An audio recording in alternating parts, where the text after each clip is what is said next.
Hello everyone, welcome to Nectar classes. जैसा कि हम पिछले कुछ वीडियोस में 30 ईडियम्स कंप्लीट कर चुके हैं और उसी सीरीज़ में हम आज 31 to 45 that means 15 idioms complete करने वाले हैं। तो ज़्यादा टाइम वेस्ट ना करते हुए इंट्रो पर हम हमारे ईडियम्स पर चलते हैं।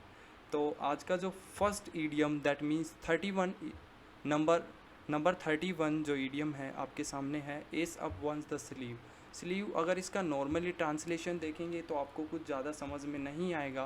जैसा कि इसमें स्लीव की बात की है, ace up one's the sleeve that means ace मतलब होता है इक्का। जैसा कि आपने प्लेइंग कार्ड्स देखे होंगे, प्लेइंग कार्ड्स में जो इक्का होता है उसको एस बोलते हैं भी, ठीक है। Ace up one's the sleeve, sleeve मतलब होता है शर्ट का स्लीव। शर्ट का जो स्लीव होता है ना, बाजू जहाँ पे लास्ट हैंड के पास में होता है स्लीव, दैट मीन्स बाजू के अंदर इस तरीके से इक्का। तो देखो इसका मतलब इस तरीके से कुछ समझ में नहीं आता, बट इसका नॉर्मली जो इडियोमेटिक मीन होगा वो इस तरीके से होगा कि ऐसी चीज़ें जो फ़ायदेमंद हो, which is such things that are beneficial और profitable about which one no one knows.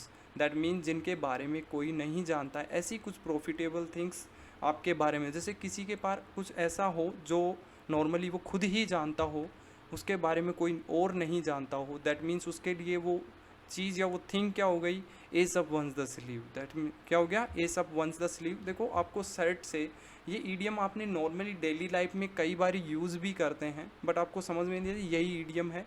तो देखो इस ईडियम को हम कैसे डेली लाइफ में यूज़ करते हो, कभी कभी आपने सुना होगा, कभी कभी कोई किसी बुरी मुश्किल में फंस जाता है तो वो बोलता है, अगर उसके पास कुछ इस तरीके का थिंग है जो उसको उस स्थिति से बाहर निकाल सकता है, तो वो क्या बोलता है, अभी मेरे पास एक हुकुम का इक्का है, जब टाइम आएगा तब मैं उसको शो करूँगा। दैट मीन्स उस हुकुम के इक्के की बात की है, वही ईडियम ये है, ए सब वंस द स्लीव। कुछ ऐसी चीज़ें या कुछ इस तरीके की चीज़ें जो फ़ायदेमंद हैं उसके लिए और जिनके बारे में कोई नहीं जानता, दैट मीन्स वो क्या हो गया, ace up one's the sleeve. आप इसको इस तरीके से रिलेट कर सकते हैं।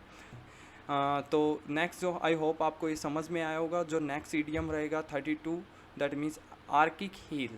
देखो ये आर्किक हील एग्जैक्टली कहाँ से इसका ओरिजिन हुआ है मैं बता देता हूँ। एक राजा, नॉर्मली की स्टोरी के थ्रू आपको समझाता हूँ, आपको नॉर्मली समझ में आ जाएगा और आप कभी भूलेंगे भी नहीं। देखो एक राजा हुआ करता था एंशियंट टाइम में, मैं शॉर्ट में समरी बताता हूँ उसका। नॉर्मली एक एंशियंट टाइम में एक राजा हुआ करता था जो बहुत स्ट्रॉन्ग था, जैसे कि आपको शो किया गया है पिक्चर में। बट उसका नॉर्मली उसका बॉडी बाकी सबका क्या है, नॉर्मली इस तरीके से स्टोन का बॉडी था, इस तरीके से मजबूत या हेल्दी बॉडी था। बट उसकी जो वीकनेस थी वो उसकी क्या थी, हील थी। क्या थी, हील। जैसा कि आपके टॉप मतलब जो पैर का लास्ट हिस्सा जिस तरीके से वो क्या था, बिल्कुल वीक था। तो नॉर्मली उसके लिए जो वो एडी थी, इस तरीके से हील थी, वो क्या थी, उसके लिए एक वीक पॉइंट था। तो ये वहीं से आया है आर्किक हील।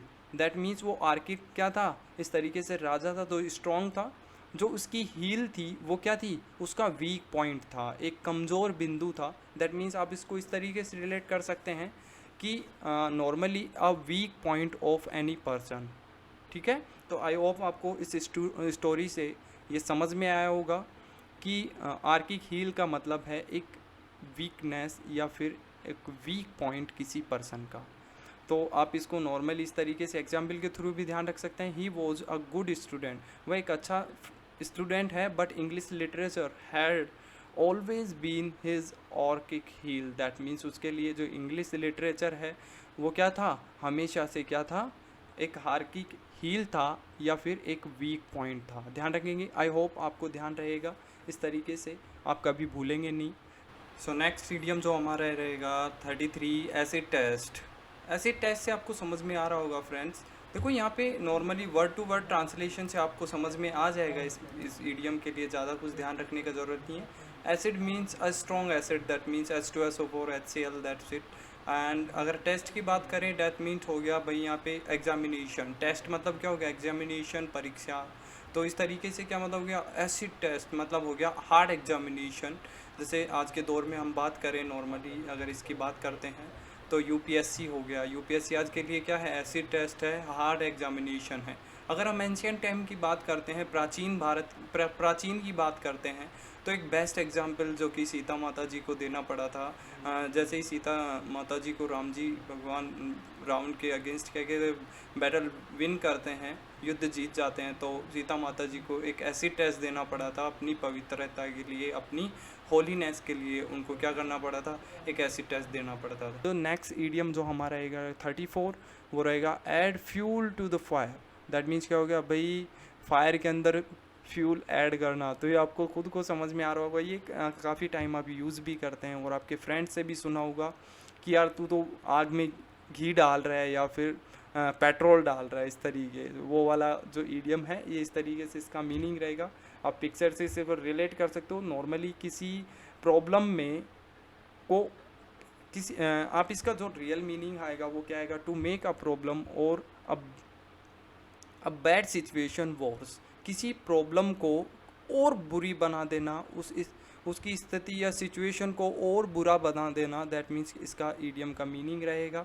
तो देखो फायर नॉर्मली तो पहले चल ही रहा था, ठीक है, फायर पहले था और उसमें आपने क्या कर दिया, फ्यूल ऐड कर दिया। दैट मीन्स क्या हो गया, उसकी इंटेंसिटी बढ़ा दी, या फिर इस तरीके से उसका जो प्रॉब्लम था, पहले प्रॉब्लम्स बहुत सारी थी और उन्होंने क्या किया, सिचुएशन को और वर्स कर दिया और बेकार कर दिया। दैट मीन्स क्या हो गया, समस्या या बुरा स्थिति बदतर कर देना, मतलब ये इस तरीके से समस्या को और बदतर बना देना, इस तरीके से होना चाहिए हिंदी मीनिंग।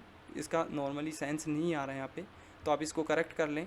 तो देखो यहाँ पे एक एग्जाम्पल के थ्रू भी आप इसको समझ सकते हैं। John only added fuel to the fire when he accuse the other team of cheating. वो जॉन जो है वो क्या कर रहा है, फ्यूल ऐड कर रहा है फायर में। दैट मीन्स क्या हो गया, समस्या को और या सिचुएशन को और वॉर्स बना रहा है। When he accuse the other team of cheating, जब उसने क्या किया, अदर टीम को चीटिंग बोल के कि चीटिंग किया, इस तरीके से इसका आरोप लगाया। इस बात को लेके उन्होंने क्या कर दिया, इस समस्या को, इस सिचुएशन को और क्या कर दिया, वॉर्स बना दिया, सिचुएशन को और बदतर बना दिया। ठीक है, तो आप आई होप इस तरीके से इसको डायरेक्टली प्रॉब्लम से रिलेट करके या डेली लाइफ से रिलेट करके आप इसको ध्यान रख पाएंगे। जो आज का हमारा नेक्स्ट ईडियम रहेगा वो रहेगा 35, अबाउट फेस और अबाउट टर्न। दैट मीन्स इसका मतलब होना चाहिए फुल चेंज इन अप्रोच और इन द आइडिया और ओपिनियन, दृष्टिकोण या विचार में पूर्ण परिवर्तन, इसका मीनिंग होना चाहिए। देखो एक पर्सन नॉर्मली यहाँ पे दिखाया गया है, जो पर्सन क्या कर रहा है, इस बात की दुविधा में है कि भाई नॉर्मली उसका सेम वे ये होना चाहिए था, बट उसने क्या किया, अपना वे चेंज कर दिया, इस तरीके से चेंज वे। ठीक है, दैट मीन्स क्या हो गया, अबाउट फेस या अबाउट टर्न का मतलब हो गया कि अपने ओपिनियन, अपने आइडियाज़ में या अपने अप्रोचेस में फुल चेंज कर देना, पूरी तरीके से बदलाव कर देना। दैट मीन्स इस ईडियम का मीनिंग होने वाला है। तो आप इसको डायरेक्टली, इस ईडियम का मीनिंग आपको समझ में आ रहा है वर्ड टू वर्ड, आप इसको डायरेक्टली ध्यान रख सकते हैं। फ्रेंड्स नेक्स्ट ईडियम की तरफ चलते हैं। 36, add insult to injury. That means ये बड़ा ही फ़नी होने वाला है भाई। देखो यहाँ से आपने कई बार ये ईडियम जो है यूज़ भी किया है और किसी से सुना भी होगा कि भाई जले पर नमक ना छिड़को। दैट मीन्स इसका मीनिंग होने वाला है, ट्रांसलेट करेंगे, ऐड इंसल्ट टू इंजरी। भाई नॉर्मली मैं पहले से इंजर्ड हूँ और आप ऊपर से इंसल्ट और कर रहे हो। That means to hurt the feeling of a person is who is already upset. जो पहले से परेशान है उसको और परेशान करना इस ईडियम का मीनिंग होने वाला है। That means add insult to injury. That means देखो इसको मैंने रिलेट किया है 3 इडियट मूवी से, राजू रस्तोगी और फरहान। नॉर्मली ये फेल हो गए, इस बात का इनको थोड़ा दुख है, कम दुख है। देखो ये कह रहे हैं दोस्त फेल हो जाए तो दुख होता है, बट लेकिन दोस्त फर्स्ट आ जाए तो ज़्यादा दुख होता है। देखो इन दोनों को क्या रहता है इस मूवी में, ये दोनों लास्ट आते हैं, फेल हो जाते हैं या फिर लास्ट होते हैं, बट इनका जो फ्रेंड होता है वो फर्स्ट या मतलब फर्स्ट आता है तो इनको ज़्यादा दुख होता है। दैट मीन्स इनके लिए क्या हो गया, जो इनका दोस्त आया है, फर्स्ट आया है, दैट मीन्स वो क्या है इनके लिए, ऐड इंसल्ट टू इंजरी। इनके लिए क्या है वो, to hurt the feeling of a person is who is already upset. जो पहले से परेशान थे देन और ज़्यादा परेशान हो गए ये बात सुन के कि इनका जो फ्रेंड है वो फर्स्ट आया। तो आप इसको नॉर्मली मूवी से भी बड़े फ़नी तरीके से माइंड में रख सकते हैं, आपको हमेशा के लिए ध्यान रखेगा। तो चलिएगा नेक्स्ट जो हमारा ईडियम रहेगा 37, alive and kicking.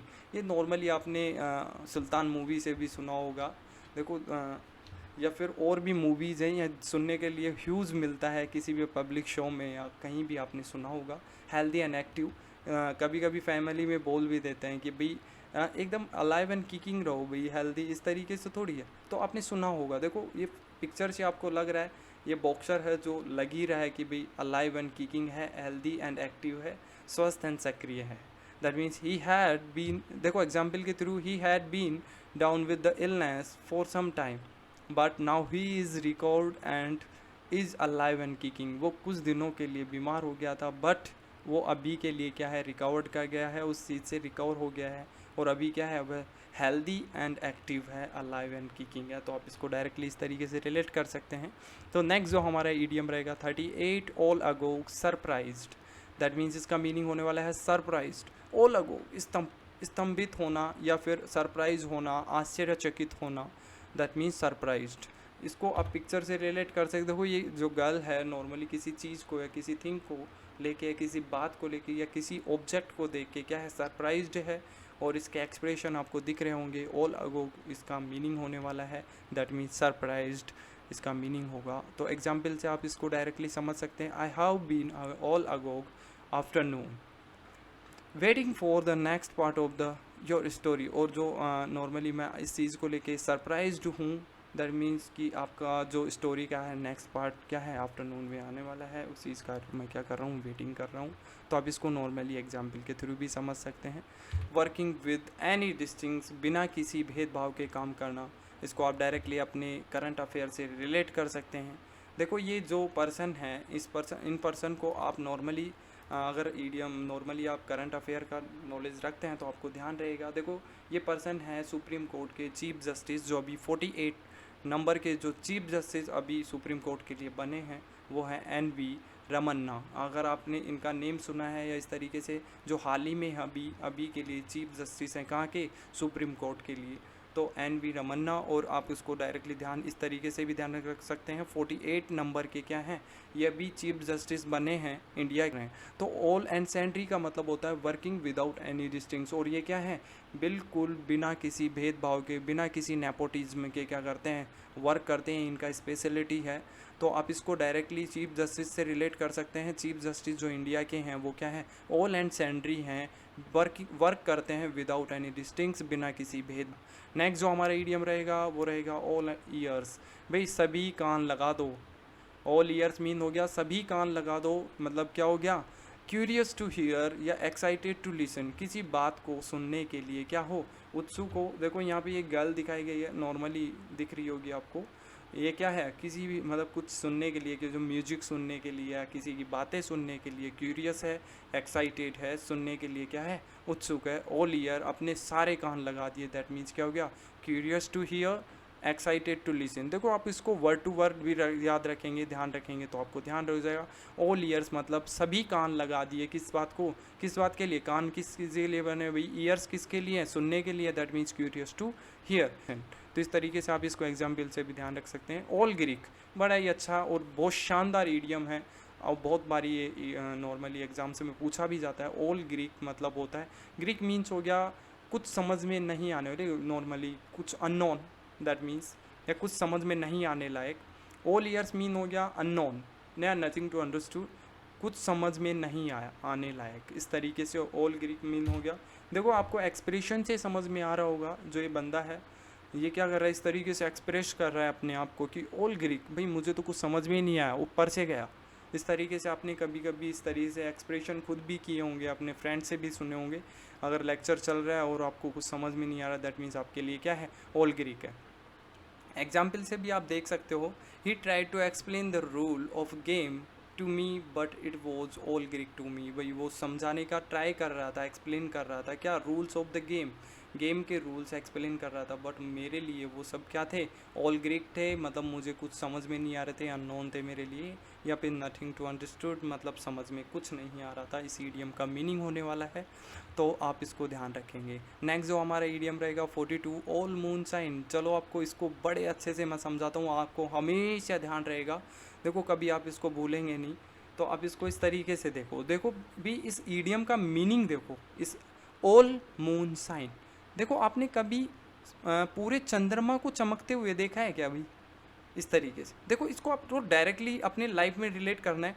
All moon sign, इस तरीके से ध्यान रखना कि पूरा, ऑल से मतलब आपको ध्यान रखना है सभी का सभी या पूरा का पूरा या कंप्लीटली।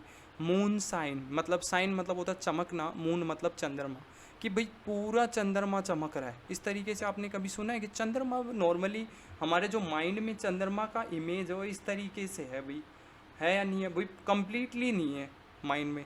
तो क्या हो गया, फार फ्रॉम द रियलिटी। इसका जो नॉर्मली मीनियम, जो इडियोमेटिक मीन होना चाहिए वो क्या होना चाहिए, फार फ्रॉम द रियलिटी मतलब वास्तविकता से बहुत दूर, या फैंटेसी या फिर कल्पना मात्र। फैंटेसी मतलब क्या होता है, सिर्फ कल्पना नॉर्मली। सिल्की टॉक मतलब फिसली, या मतलब इस तरीके से सिल्की टॉक, जिन नॉनसेंस बातें इस तरीके से, या फिर नॉनसेंस मतलब क्या हो गया भाई, मैंने तो कभी भी पूरे इस तरीके से मून को शाइन करते हुए नहीं देखा।